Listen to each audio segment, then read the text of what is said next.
Hola, ¿qué tal? Bienvenidos una vez más a este video podcast desde Lacan hacia Freud, pasando por Champollion, este que es nuestro capítulo 4 de los 5 que hemos preparado para hablar sobre los jeroglíficos y el psicoanálisis. El capítulo de hoy lo hemos titulado Hacia Freud, del rebus y el trabajo del sueño.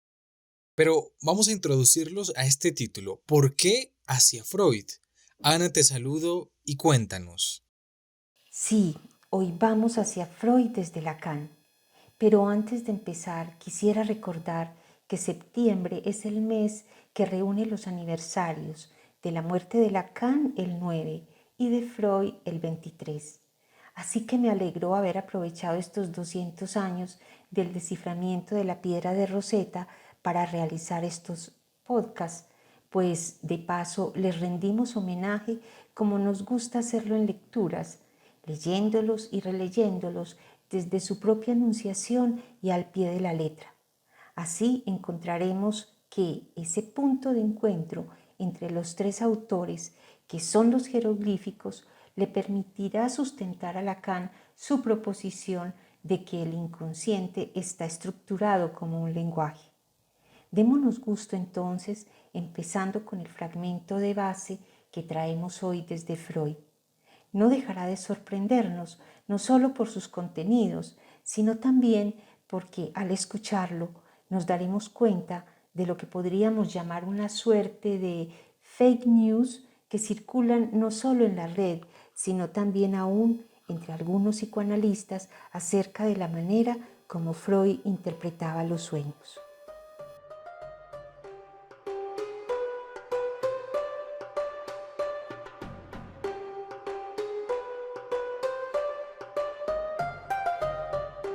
No fue posible encontrar la referencia de Freud a la piedra de Rosetta de la que nos hablaba Lacan al final del podcast anterior, pero Ana Victoria, quien desarrolla esta investigación, se encontró con otro término que está en el mismo horizonte de aquello que realmente interesó a Freud según Lacan, el registro significante.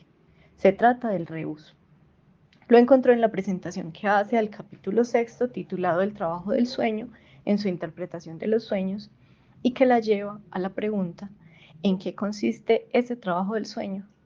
Básicamente en tres puntos que Lacan nos ha enseñado a leer como movimientos significantes.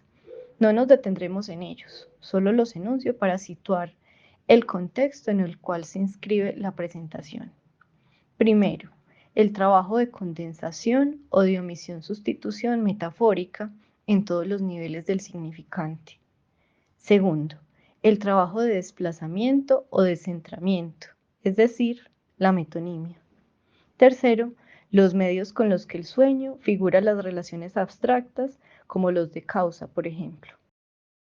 La palabra rebus aparece en esta frase al final de la presentación del capítulo.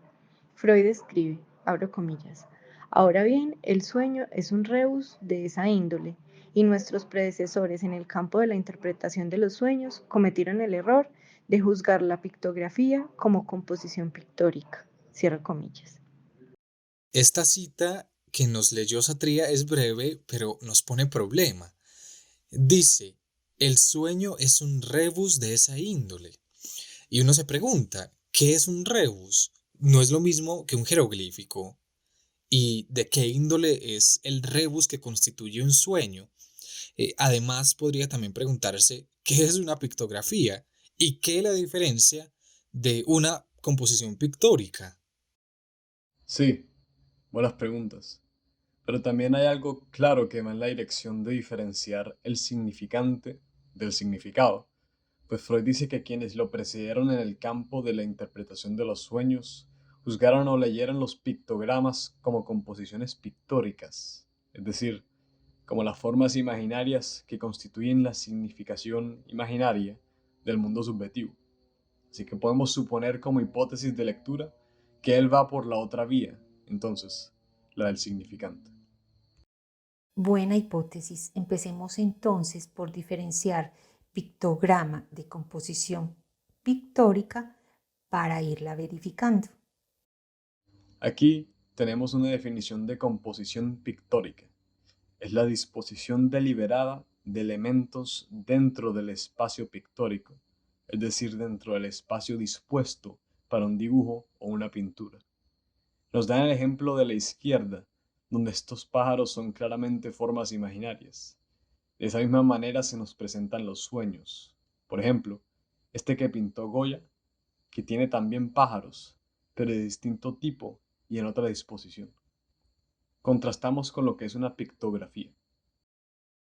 Con el paso del tiempo, la pictografía sirvió de origen para la ideografía, término que al día de hoy encontramos al estudiar lenguas orientales como el chino y el japonés. Los ideogramas son signos esquemáticos que pueden representar mensajes simples o conceptos globales. Es importante aclarar que no se consideran lingüísticos. Ahora, ¿dónde está el contraste? En que un pictograma es un significante. Los pictogramas proceden de la ciudad mesopotámica de ahora Irak, antes Kish, 3500 años antes de Cristo, en el Neolítico. Probablemente es el vestigio más antiguo conocido de escritura. Los pictogramas representaban cabezas, pies, manos, números y trilladores. El término en sí hace referencia a un tipo de escritura ideográfica, es decir, que recurre a símbolos o imágenes convencionales para la representación de ideas sin palabras fijas que se encarguen de su significación. Como no está asociada a la fonética ni a las características lingüísticas de una lengua, la pictografía contribuía a la comunicación. Sin embargo, la imposibilidad de expresar cuestiones abstractas limitó su desarrollo. Esa definición me recuerda lo que citamos en el podcast anterior de Lacan sobre los signos escritos en los muros aztecas o glifos, como lo llaman sus investigadores, comillas.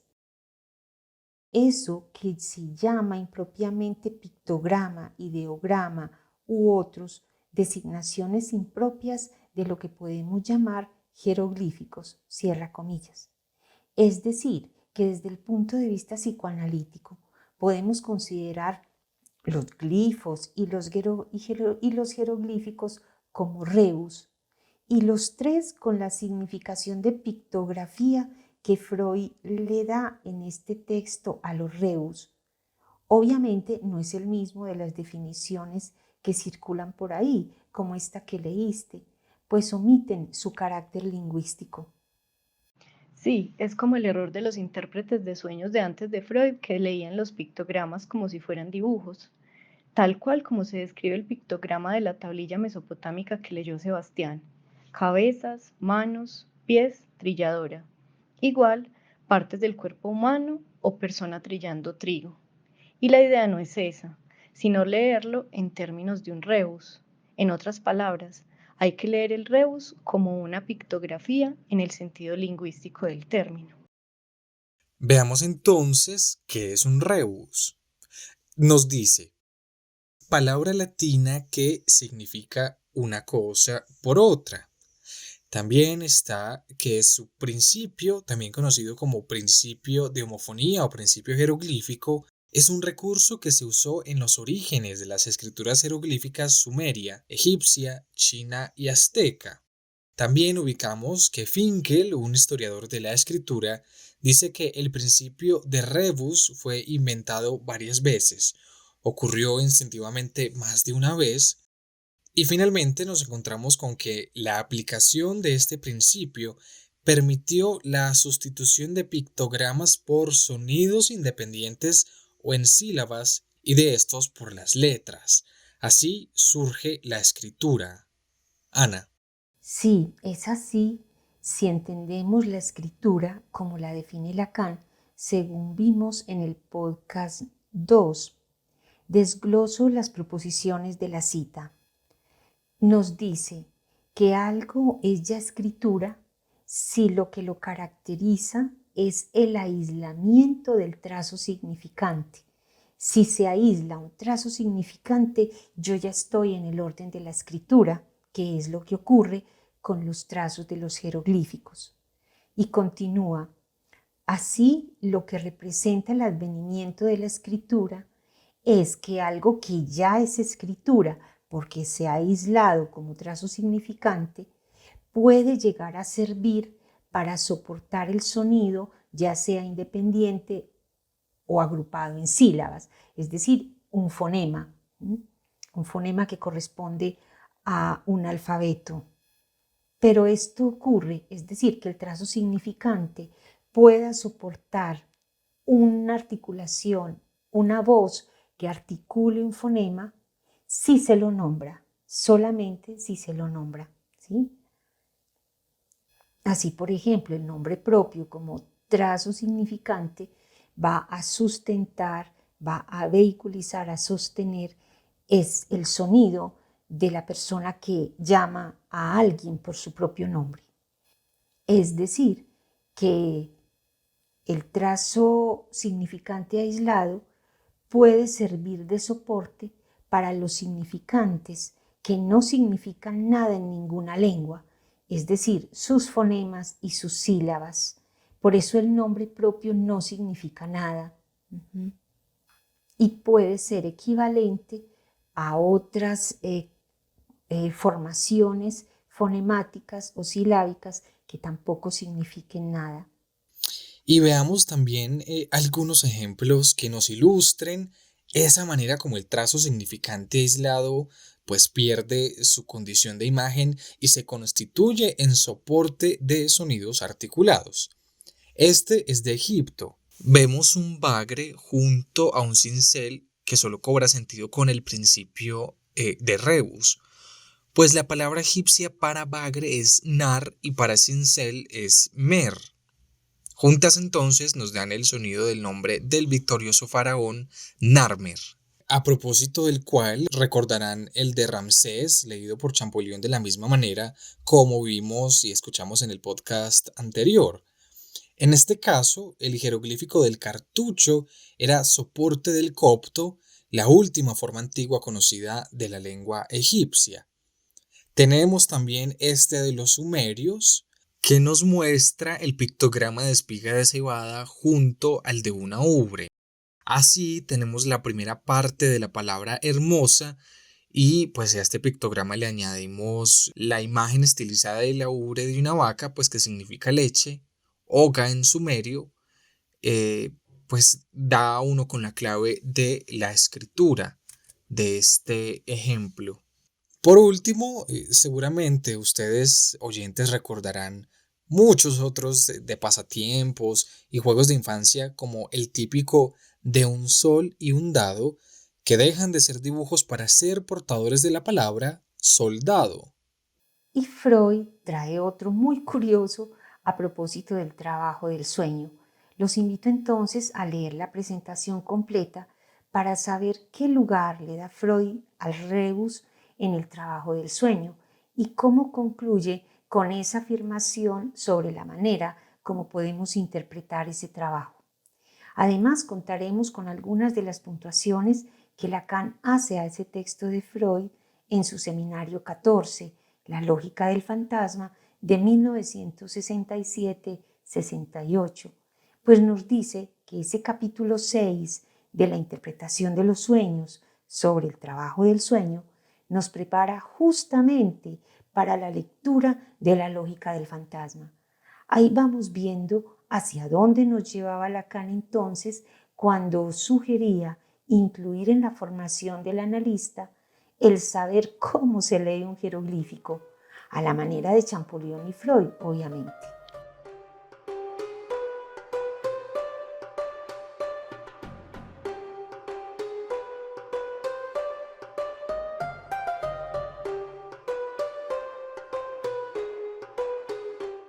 Comienzo entonces.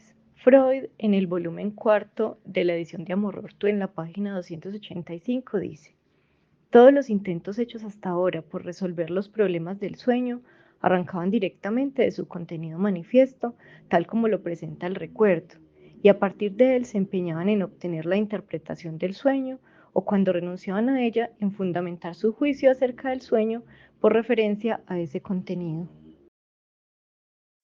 Desgranemos un poco esta primera oración.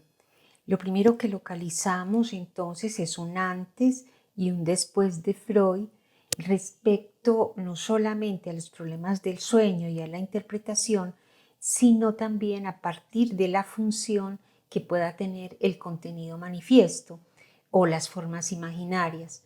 Empecemos por los problemas del sueño. Esos son los que podemos formular en preguntas como esta. ¿Por qué soñamos?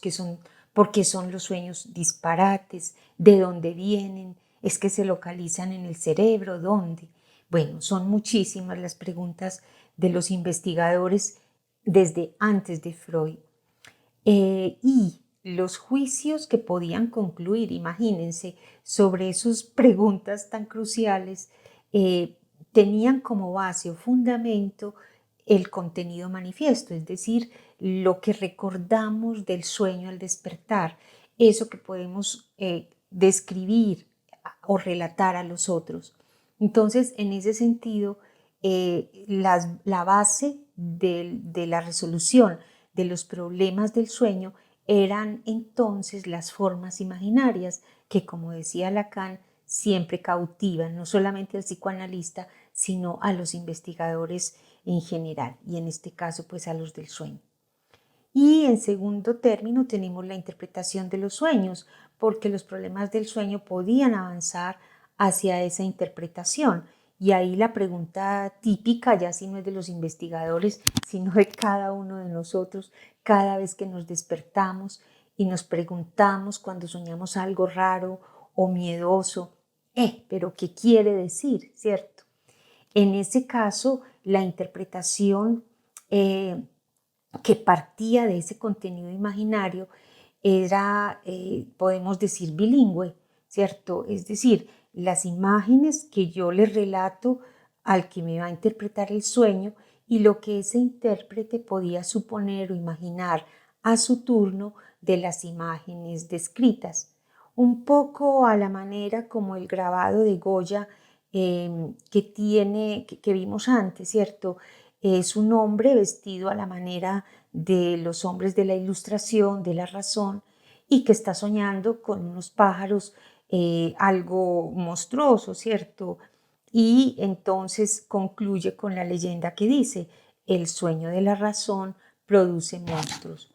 Pero no es así de manera bilingüe ni en el registro puramente imaginario que se procederá a partir de Freud o que de la manera como Freud va a proceder. Él marca una ruptura con esa manera de interpretar.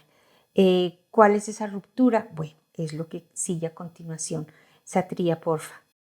Somos los únicos que abordamos otra explicación de las cosas. Para nosotros, entre el contenido onírico y los resultados de nuestro estudio, se incluye un nuevo material psíquico, el contenido latente o pensamientos del sueño, despejados por nuestro procedimiento.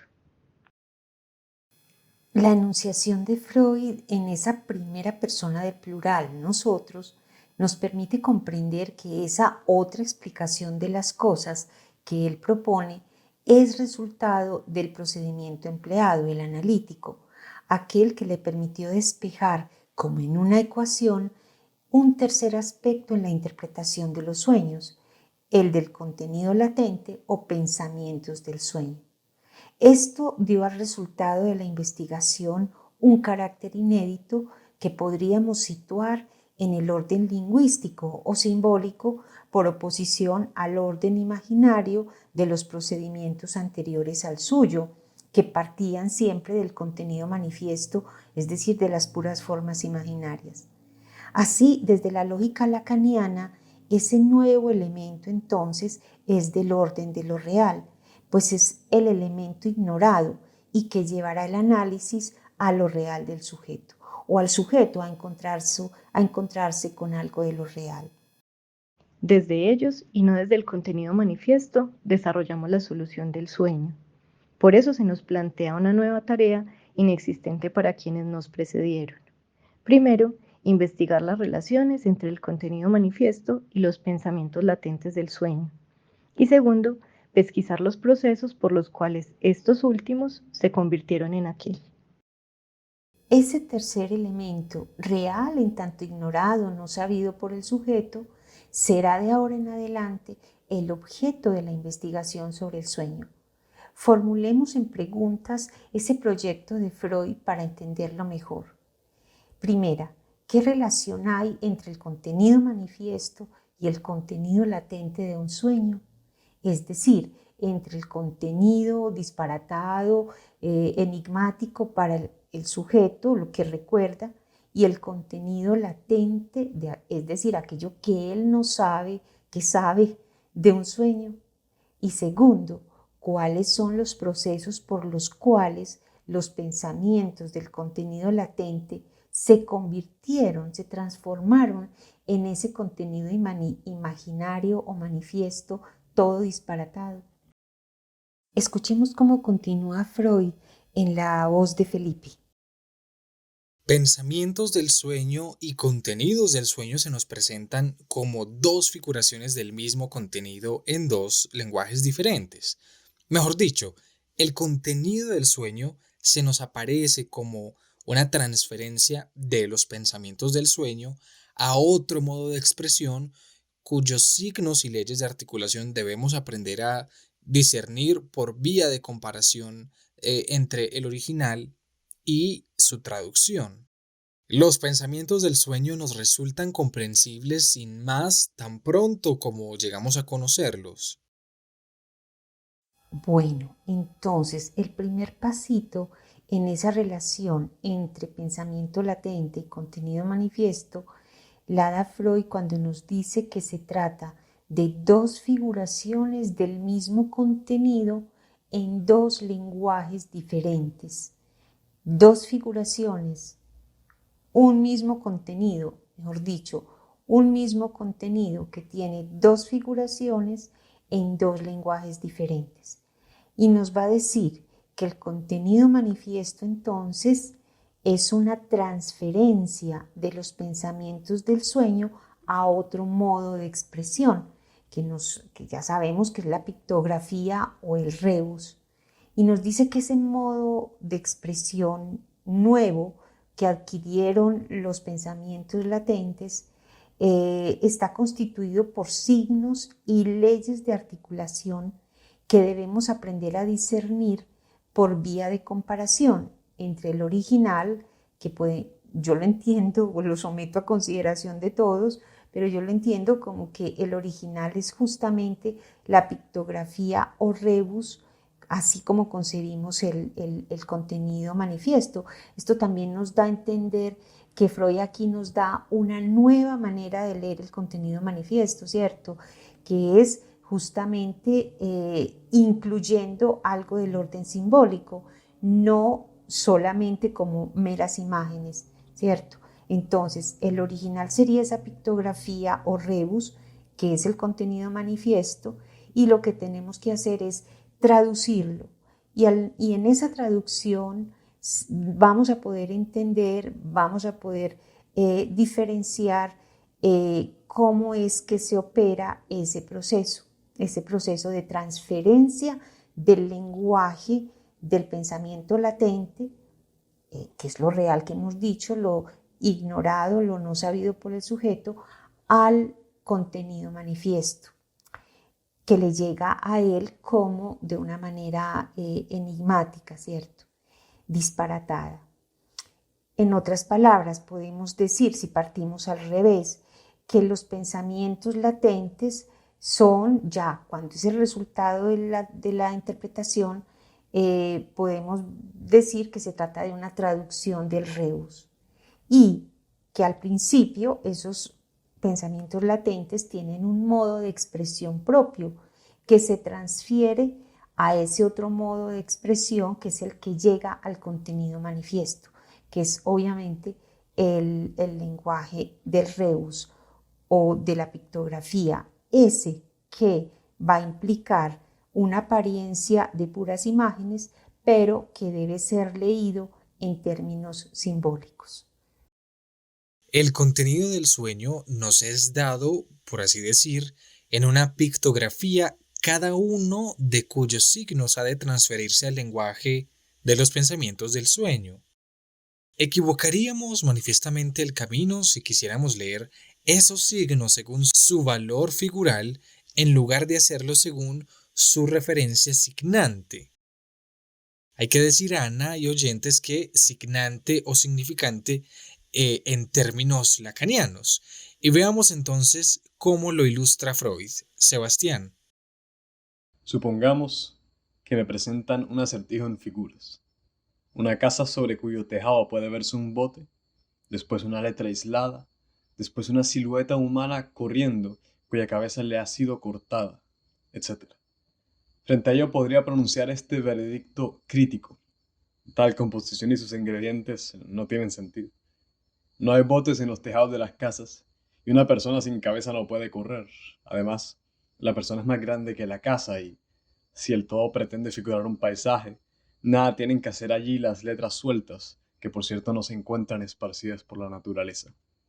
La apreciación correcta del acertijo solo se obtiene, como es evidente, cuando en vez de pronunciar tales veredictos contra el todo y sus partes, me empeño en reemplazar cada figura por una sílaba o una palabra que aquella es capaz de figurar en virtud de una referencia cualquiera.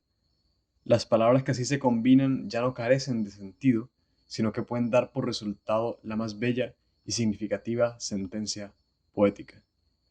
No sabemos si en alemán ese sería el caso o si pudiéramos intentar algo así. Pero en todo caso creo que ya nos va quedando más claro qué significa eso de leer un jeroglífico como un rebus en el sentido significante del término. Aquí entonces viene la frase final de la presentación con la que abrimos el podcast de hoy.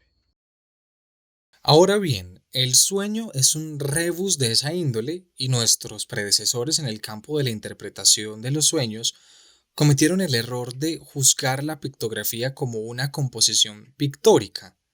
Como tal, les pareció absurda y carente de valor.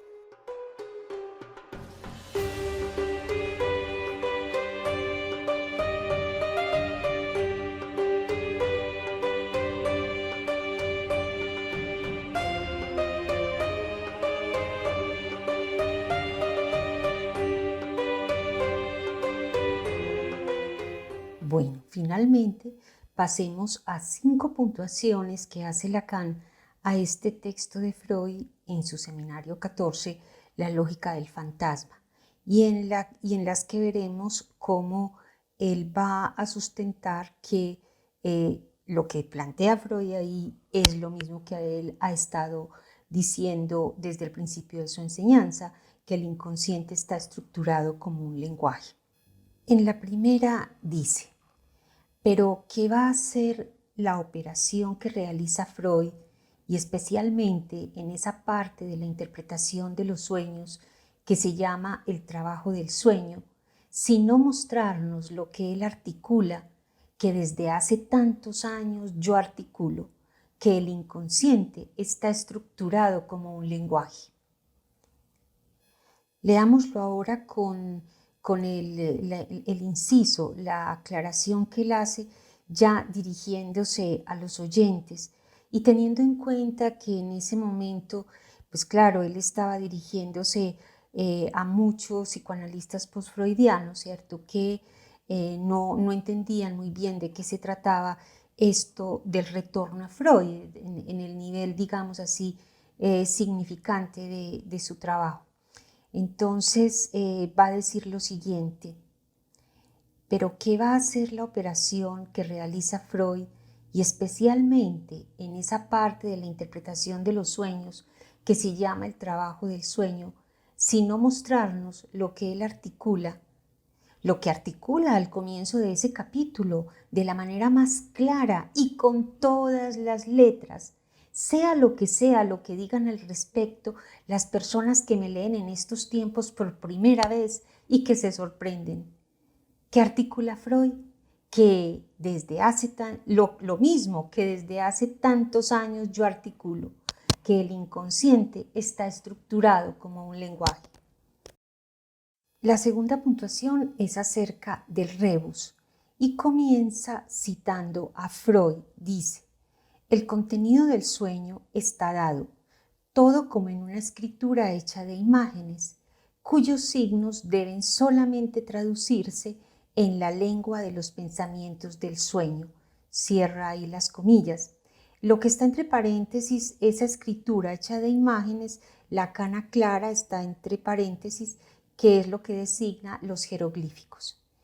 Y continúa ya su comentario sobre la presentación de Freud. Dice, y toda la continuación sobre la comparación con un rebus, sobre el hecho de que no se comprende un rebus más que al leerlo y al articularlo, es decir, al leerlo y al pronunciarlo, como hemos visto, ¿cierto?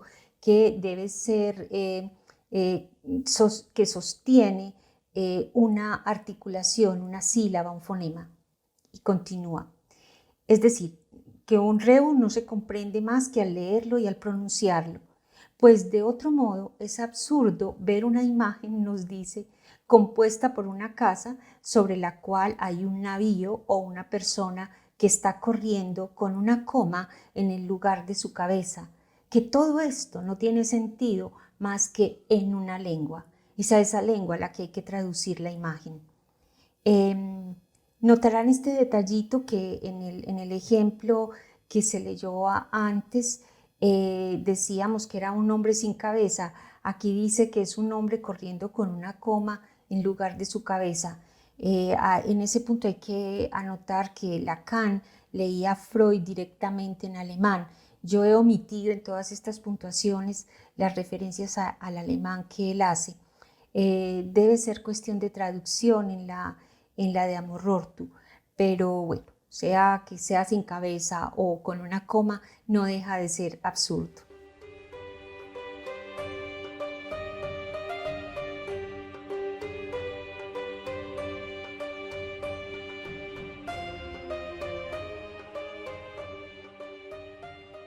La tercera puntuación va a referirse a las relaciones gramaticales o abstractas, que es la tercera parte de ese capítulo del trabajo del sueño, y que me hace pensar en eso que Lacan insiste mucho, que es difícil entender, para mí ha sido difícil entender cómo el inconsciente implica una gramática, o la gramática es del orden de lo inconsciente.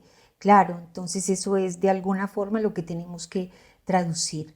Entonces dice Lacan, continúa diciendo en su seminario, ¿qué es lo que Freud hace en ese capítulo 6?